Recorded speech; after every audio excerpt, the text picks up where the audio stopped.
Coming off another sweet winning weekend in the NFL and two Monday Night Football games to talk about. Let's go. What's going on, everyone? Welcome back into another episode for Just a Bet Outside. I am your host, Steven, and we are here to talk some football, baby. That's right. We are going to recap week two, and it was a beauty for us, but we'll get into that later. Before we start anything, be sure to smash that like button, subscribe if you're new to the channel, and leave that comment like all you guys have been doing, helping our channel grow, helping that algorithm. We appreciate it. Another wild weekend in the NFL. It was just crazy. You know what's even more awesome is we have two. That's right, not one but two Monday Night Football games. So in this video, we are going to go over our bets recap for week two, and it's a beauty. And then we'll go over that head-to-head bet between me and Ryan. I'm going to give you a few takeaways that I saw in week two, talking some football, one of my favorite things to do. And then we have two Monday Night Football games to preview. I got a best bet in each game. Hopefully, we can stay hot. So I'm excited, guys. We have a whole nother week coming. I just love this time of the year. Baseball, football, it was a good time. So I'm ready to get right into it. And that starts with that bets recap page from week two. All right, look at this beauty, baby. NFL Week 2 bets recap. You know those three Thursday Night Footballs. Two of those were only half units. Unfortunately, we just missed out on that under in the Hawkinson bet. We hit Elliott over 1.5 field goals. Goddard did not get in the end zone. But Sunday. Lions team total, the play of the week for 1.5 units was a winner. Then we hit a nice teaser between the Bills and the Niners. A little sweaty with the Niners, but then they ended up pulling away. So that was a nice winner. And then the Bills and Giants moneyline parlay. Holy crap, New York Giants. They had, at halftime, 0 points. And week one, they had 0 points. They were outscored like 60-0 in the first six quarters. They make a ridiculous comeback. Thank you, Daniel Jones and company. The Giants come through with the win for that moneyline parlay. And if you were wondering where that came from, I added that as a pinned comment under that video last week, and I also added it in the Discord. And then Ryan. Unfortunately, Ryan had a rough weekend. He only had two bets. He had an under 46.5, missed it by one score that happened in the fourth quarter. There's a lot of points, surprisingly, in the Ravens-Bengals game. It also didn't help that we had a punt return touchdown for the Bengals. But Chargers -3. Brandon Staley and the Chargers continue to find ways to lose. Brandon Staley needs to be fired immediately. Seriously, what is he doing as the head coach? Anytime touchdowns. That was a beauty, guys. You can see the record next to each segment. 2-1, up 1.5 units for the anytime. Barkley came through with the touchdown in the second half. Derrick Henry and Christian McCaffrey touchdown each. I'm pretty sure they both scored in the first quarter, if not the second quarter. That was an easy winner. I might look to do more of those two-leg touchdowns. That was pretty awesome. And then the player props. Man, oh man, I can't believe the only one we lost was Luke Musgrave, who had 25 receiving yards by like mid-second quarter and ends with 25. He couldn't get any more catches as the Packers lose to the Falcons. Riley Patterson over 2.5 PATs. That was like stealing, literally like stealing. We mentioned it. That just means the Lions had to score three touchdowns, and they scored four, and he had all his extra points. Bijan over 2.5 catches. He ends with four, and he has one hell of a game. And then DJ Moore over 3.5 catches. We mentioned how there's a lot of good spots to bounce back in week two, and he only had two catches week one. DJ Moore went over this decently easily. He got two catches like on the first drive, I think. They obviously wanted to get him involved. So it was a fantastic weekend. I love to see it. And then we wanted to break down the overall record for the season in different segments. So let's check that out right there. And then as you can see, so we got my game bets are 8-3, up 5.23 units on the season. Ryan's game bets, only two each week. He's playing it slow. 1-3, down 2.12, and then the anytime touchdowns are up a little bit, and the player props are up 1.75. Just so you guys have an idea how we've been doing in each segment and all that, so it just helps you guys out more. So overall record 17-12, up 5.40 units. We were just shy of 20 units last year, and we have to get there. I want even more, but let's just hit that 20 and then move from there. Let's just keep it rolling. So that is the bets recap from week two. Now it's time to talk the head-to-head bet between me and Ryan. All right, here we go. It's time to talk the head-to-head bet between me and Ryan. You know what? I enjoy talking week two bets recap because I absolutely crushed it, but this is a buzzkill right here. I am now 0-2 against Ryan. We need more comments, by the way. Leave a comment. What should I have happen to me now because I lost my bet to Ryan? leave a comment below. We'll make it happen. I need to get some freaking wins too. So for all those Team Stevens out there, I apologize. I hopefully just tailed all my winning bets this weekend and not the actual head-to-head bet because the Texans crapped themselves, absolutely crapped themselves. They couldn't block, they couldn't do anything on defense. I'm gonna just make an excuse before I kick it to you, Ryan. I'm gonna make one excuse because I have to. Um, I told you I wouldn't bet this game if Gardner Minshew played, and he played a lot, and he was like 19 for 23 or something crazy. He is the better quarterback, but that's not the only reason we lost. Team Steven. Anthony Richardson with his legs was just killer. I mean, it was just brutal. I think he got a concussion on one of those runs for a touchdown. He just killed him, and the Texans had nothing. They couldn't stop him. They got 0 sacks on the Colts. It was just freaking ugly. Ryan, up. You can just rub it in all you want, or you can play it smooth, whatever you want. But congratulations, you are now 2-0 against me. 2-0, loving it. What happened? You were going to go undefeated against me. Obviously, that's not going to happen and can't happen. So, loving the winning. Keep backing Team Ryan. Now I have a chance to go, 18-0? Yep. Think it's going to happen in the regular season. No, not really. I can't win that many in a row. There's no way. But yeah, just awesome win. Well, you know what? It's a good thing you did win something this weekend. Yeah, my bets, they weren't that great. The stupid freaking Chargers, and I thought I had a chance in the Bengals and Ravens, and it started off good. Then that stupid freaking punt return, and the gates opened up, and I lost all of those. So that freaking blows. So I'm glad I won this one at least. That helps out for sure. Yeah. Well, last week I said I wanted to let you go win one, so you're 1-17. I'm going to let you win two, so you can be 2-16 this year. That's just what I'm going to go with. We will recover. For you Team Steven backers that just blindly back me, which I'm sure there's not many of you on the head-to-head bets, we will return. That's right. So we're going to get into that again next week. Congrats, whatever, blah, blah, blah. You have any final words to say? Nope, I do not. Just you're gonna keep losing. I'm gonna keep winning. Yeah, yeah. Get that smile off your face. Anyways, enough of that crap. Let's go. Before we dig into the takeaways from week two, let's talk a little odds jam. All right, let's talk a little odds jam. And if you followed us last week, you know we had a video from them giving out three best game bets and their three best player props. They went 2-1 on the player props. They are 1-1 right now on the game bets with Steelers plus 2.5 as the third and final bet from Odds Jam. Those were the best positive EV, which is expected value bets. This website, guys, it has so much to offer. You guys already know it. I absolutely love it. It's user friendly. You can use Fantasy Optimizer, those positive EV screens. Look at odds across all different sports books to make your life easier. If you want to sign up for it, use the promo code Jabo. You get 25% off. It is unbelievable. So hopefully Steelers come through for him and he can go 2-1 on both and we can keep rolling. I'm going to try to have him back, by the way, for week 3 also. So that should be a lot of fun. But that's Odds Jam. Before we get into the Monday Night Football preview and best bets for those two games, let's talk a few takeaways.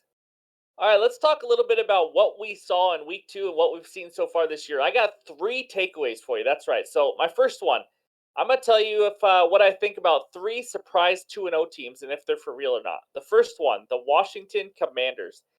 They're just, I'm going to say this about them. They're gritty. They're finding ways to win, and Sam Howell is taking care of the ball. He looks decent. For a rookie, he's been okay. But here's the 2 games they won. They beat the Cardinals by 4 in week 1, beat the Broncos by 2 this week, and that was a wild freaking game. Um, you know, I expected their defensive line to just put pressure on every single quarterback almost every play. It hasn't been like that. Their defense hasn't been that great, and their running game, they rely on it. Brian Robinson had a good game in week 2, but they just don't have enough, in my opinion. Sam Howell's going to go through his rookie learning curve and all that kind of stuff, and their defense just isn't as good. It's kind of average to me, to be honest. And when you're playing teams like the Cardinals or Broncos and just playing wild, tight games, hey, you're finding ways to win, and that counts in the NFL. So kudos to you guys. Are they for real? Absolutely not. I mean, I don't think they are. I think they'll be competitive this year. I'm not going to sit here and say they're terrible, but it's been easy competition. I want to see Sam Howell and this team play against legitimate teams because the Broncos are not legit, guys. Russell Wilson is toast. I just had to slide that in there real quick. The Broncos aren't good. We all know the Cardinals. They're competing each week, but they're not a very good team. So I do not think the Commanders are for real. The next team, the Atlanta Falcons. I just want to say one thing about them. It's just I'm smiling already. Bijan Mustard is freaking good. Holy crap. He is a superstar in this league. We mentioned it earlier before the season started. I mentioned it every week. He is the man. 172 total yards today. We know the Falcons. We know what they do. They are all run all the time. That's what they love to do. In their 2 weeks, they beat the Panthers by 14, and then today they beat the Packers by 1 on the last second field goal. Quite the decision by the coach, by the way. They had fourth down. They could have kicked the field goal with like a minute or two left. They decided to go for it, even though they could have had a field goal. They got it and then kicked a field goal at the buzzer, so they didn't give the ball back to Green Bay. Interesting decision by Arthur Smith. But yeah, elite running game. Now, are they for real to make the playoffs? Yes, absolutely, because they're in a terrible division. I don't mind what I've seen from their defense. I don't think they're going to be great at all, but I thought they were maybe going to be bottom three defense. They might be a little bit better than that. So I think they can win this division. Absolutely. Are they for real in regards to making noise in the playoffs and winning and going to the Super Bowl or anything like that? No, not at all. But I think most people already know that one. So, but I like what I see from the Falcons and Bijan. Man, oh man. And the one thing holding them back is obviously Desmond Ritter. He did play better in week 2. I just don't love what I'm seeing from him. I'm gonna be honest. I liked him at Cincinnati when he played there. But I just don't love it. So, anyways, that's the Falcons. The third one, the Tampa Bay Buccaneers beat the Vikings by 3 in week 1 and then beat the Bears by 10. You're kind of noticing a theme on these teams. They haven't played elite teams yet. It was a nice win by the Falcons beating the Packers, but the Bucks beat two teams that aren't very good. And we talked about the Vikings and what I think of them. Baker Mayfield, he played well today. I will say that. And here's what nobody's talking about. I don't know why. We talked about it a little bit earlier in the season preview. Mike Evans is so freaking good. He is so unbelievably good. It's like what, 8 1,000-yard seasons in a row, and some of those were with bad quarterbacks. And now he's with Mike Baker Mayfield, and he's absolutely dominating again. This guy is just unbelievable. Now, is this team for real? Absolutely not. Because even though Baker played well, I don't think he has the team around him to succeed when it comes to playing better teams. Because the Bears and the Vikings might be the two worst defenses in the National Football League. So just remember that. So the O line for the Bucks is awful too. So if Baker is a guy who needs a good O line, he needs time to find his receivers. He's not always the quickest at finding the best read and reading defenses. He is getting a little bit better, but I just don't think they're for real. It's a good little story going 2-0. I think they get the Rams next week, so we'll see a little bit more. The Rams have been playing better. But yeah, I don't think they're for real, but not a bad 2-0 start. So those are the three surprise 2-0 teams that we have so far. Let's get into takeaway number 2. The Bengals may have more issues than we all thought, or than I thought at least. Number one, holy crap, does their run defense absolutely suck? 206 rushing yards to the Browns in week 1, 178 rushing yards to the Ravens in week 2, and then you throw on top of the fact that they can't stop anybody in the run, and their offense has 142 total yards and 282 total yards in each of their first 2 weeks. I mean, you got a guy like Jamar Chase, who's one of the best, most athletic receivers in the National Football League, and he had 5 catches for 39 yards. He was non-existent. Yes, T. Higgins bounced back because he did nothing in week 1, and then he bounced back in week 2. And the Bengals were even kind of close just because of a punt return. I mean, they were doing nothing on offense for the first half. Joe Burrow, you are the highest paid player on planet Earth for football. You got to figure it out. That O line has to figure it out. He's got to figure it out. He got to get a running game going. I don't know what it is. They started slow last year. I'm not here to give up on them. I think they can still make the playoffs. Obviously, it's just 0-2. The division might be tough, but this team can get hot quickly. So once Burrow finds the rhythm and all that, I think they will figure it out. But it has not been pretty. They got to figure out that defense. So that's for sure. My third takeaway: what is going on with my Jaguars offense? Holy crap. I am all about Doug Peterson, all about Trevor Lawrence this year, and it hasn't looked good. Versus the Chiefs, they had 4.2 yards per play. It's just not pretty. And the biggest reason is not because Trevor Lawrence is awful or anything like that. Their O line is just terrible. I mean, it was so bad right now. He got pressured on like 30% of his dropbacks. That was going into the fourth, I think it was. And he was sacked 4 times today. I mean, they just couldn't handle him. And as you guys know, I talk about it all the time. O line controls your offense. It's not always talked about, and whenever a team struggles on offense, you go, "Oh, Trevor Lawrence or the quarterback did this and that." If you don't have time, you struggle. Justin Fields struggles more than he should because their O line is terrible. Same with Trevor Lawrence. They need to figure out how to block people. Otherwise, it's not going to be the type of season that Jacksonville fans and some other people think it's going to be. And the hard thing is with their offense, not only is their offense not been good, but their defense has actually been better, which is what they needed. So it's kind of flip flopped in a weirdly low scoring game against the Chiefs in week 2. But, we'll see. I still believe in Trevor Lawrence and Doug Peterson. But unfortunately, if the big guys can't block up front, it doesn't really matter who your coach or quarterback is. You can only do so much. So I think they're fine. They have a chance to obviously win this division. It's terrible and all that, but they definitely need to figure it out on offense. So those are my 3 quick takeaways just to talk some football. I love doing it, but it is now time to dig into our Monday Night Football best bets.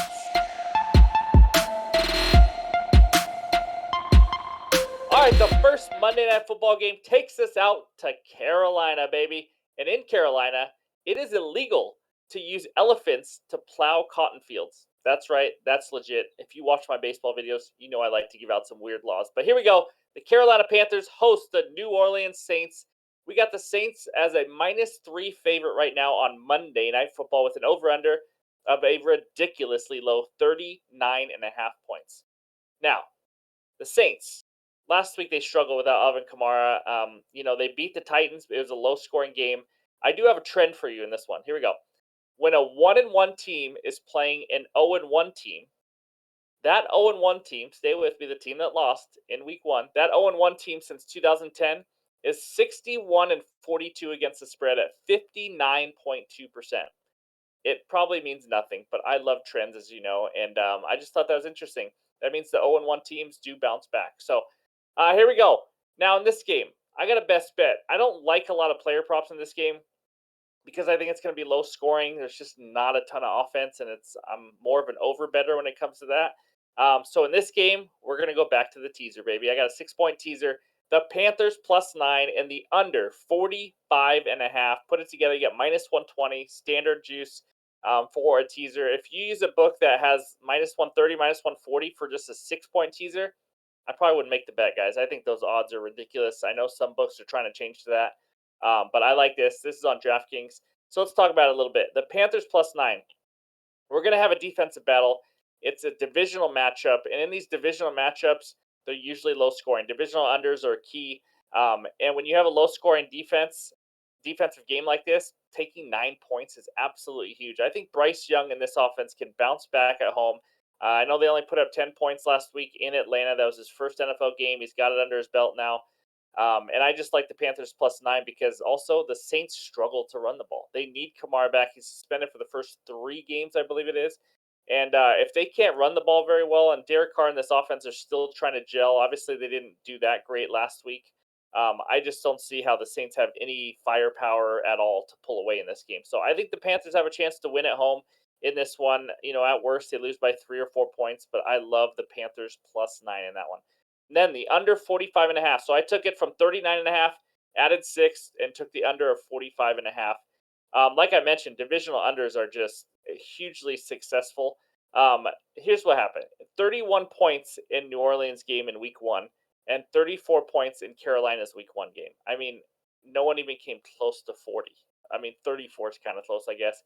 But we're talking about 2 decent defenses. I know J.C. Horn is still out for the Panthers, but I like these defenses, and the offenses are below average to me. I don't, Carr might play better later on this year, but it's going to take Alvin Kamara to have a running game and a threat out of the backfield and all that. So I see this game as like a 17-14, maybe 20-17 type of game. So I would gladly take the Panthers +9, the under 45.5 as my best bet in this first Monday Night Football game. Now let's move on to that second game. All right, game number 2 takes us out to Pittsburgh, Pennsylvania.